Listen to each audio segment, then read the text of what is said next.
भरपूर दिवस झाला उन्हाळा कांद्यांना पाणी नाही भरेल. आमच्या पहाटे 5 वाजता लाईट येते. थंडी भरपूर वाजत त्याच्यामुळे लेटच उठलो. विहिरीक जाऊन लवकरच मोटर चालू करून द्यायला लागणारा. विहिरीक पोहोचलो पण माझ्या अंधी कोणतर मोटर चालू करून दिली. गाडी तर माझे मोठे मेवण्याचे म्हणजे माझा मोठा मेवणा लवकरच पाणी भरायला येलाय. पण त्यानं माझा फोन का नस केला काय माहिती. संपत शेट डायरेक्ट आम्हाला वावरात भेटायला आलाय सकाळी. त्याच्यात 10-15 मिनिटं बोलून तो त्याच्या कामाला निघालाय. आता दाजी पहाटेच पाणी भरायला येलो तर त्याच्यामुळे त्याला घरी लावला. आता तुम्ही घरी जमा पाणी भरितो म्हणून पाणी भरायचं थोडंच राहिलं. 1-1.5 तासात पाणी भरायचं होईल. फायनली पाणी भरून झालं. आता मोटर बंद करून टाकायची. मोटर बंद करून झाले 12 बंद करायला जायला लागेल. परत विहिरीतला पाणी भरपूर खाली जात त्याच्यामुळे दुसऱ्या विहिरीतला पाणी टाकलं. या विहिरी आता जेवढं पाणी खाली जात 2-3 महिन्यांनी या विहिरीला पाणी राहतं का नाही काय माहिती. मोटर बंद केल्या पहिल्यांदा बारा पॅक करून घेतला. बाऱ्या अशा प्रकारे दगड ठेवून घेतली म्हणजे बाऱ्या किती दाब आला तरी ओपन होणार नाही. तिथं पॅक करून घेतलाय त्याच्यामुळे मकावरचा कॉक चालू करून दिला. जरी कोणा मोटर अचानक चालू करून दिली तर पाईपलाईन फुटणार नाही. घरी आल्यावर सगळ्यात आधी आंघोळ करून घेतली. नंतर जेवण करून मोठे मेवण्याचे घरी आलो. आज कांद्याच्या गोण्या भरायचा प्लॅन झालाय. आधी तुमच्या वहिनीला रेडी होऊन दिला. मग आम्ही आलो पपईच्या झाडाला. पपई किती आल्या बघायला. पपई तर भरपूर आल्या पण पिकेल नाही अजून. मेवण्याला दिसल्या रताळीच्या झाडा. त्या रताळीच खणीत राहिलाय.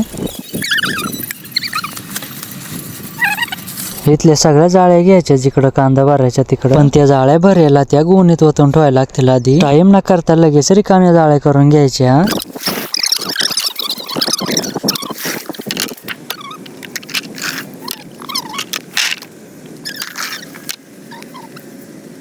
आज आम्हाला दिवसभर जेवढ्या गोलट्या भरून होतील तेवढ्या गोलट्याच भरून घ्यायच्या. मोठे कांदे काय भरायचं नाही. जाळ्या भरून झाले. आधी गोण अटकवून घेतली.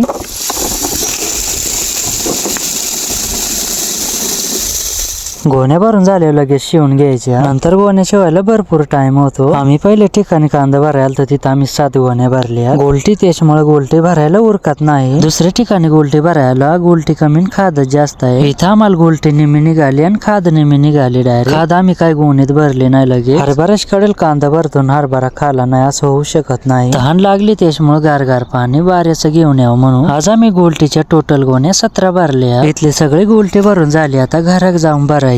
आता परत सगळ्या जाळ्या घराक घेऊन जायच्या. इथं कांदा भरायला सुरुवात करायची. आधी जेवण यायचं घरी येऊन. आम्हाला दुपारचं जेवण करायला 4 वाजला. आम्ही आमच्या दिदाला टकून वावराक जातो. आम्हाला घरी येताना 1 लागती पक्की पळत येते आमच्याकडे. आता जेवण करून झालं आणि लगेच कांदा भरायला सुरुवात करून द्यायची. कांद्याची क्वालिटी 1 नंबर आहे पण बाजारच नाही. टाइम न करता लगेच कांदा भरायला सुरुवात करून दिली. घराच्या जवळ कांदा भरतात त्याच्यामुळे आमची दिदा पण आमच्या सोबतच आणली. पण ती सारखी मांडीवच बसायला येते. कांद्यांच्या जाळ्या भरून झाली का लगेच थपी मारून ठेवायची. मग आमच्या दिदाला नादावायला आम्ही कांद्या बसवतो. पण ती काय कांद्या बसत नाही. ती लगेच उठून मांडी येऊन बसते. अंधार पडेपर्यंत आम्ही 8-9 गोण्या भरल्या. गोण्या शिवायला भरपूर अंधार झालाय. फायनली सगळ्या गोण्या शिवून झाल्या. आता पण विशाल शेटना फोन केलता कांद्याची गाडी लगेच भरून घ्यायची. सकाळची नाशिकच्या मार्केटला लवकरच न्यायची. गाडी आल्यावर लगेच भरायला सुरुवात करून दिली. अर्धा 1 तासात पूर्ण गाडी लोड करून झाली.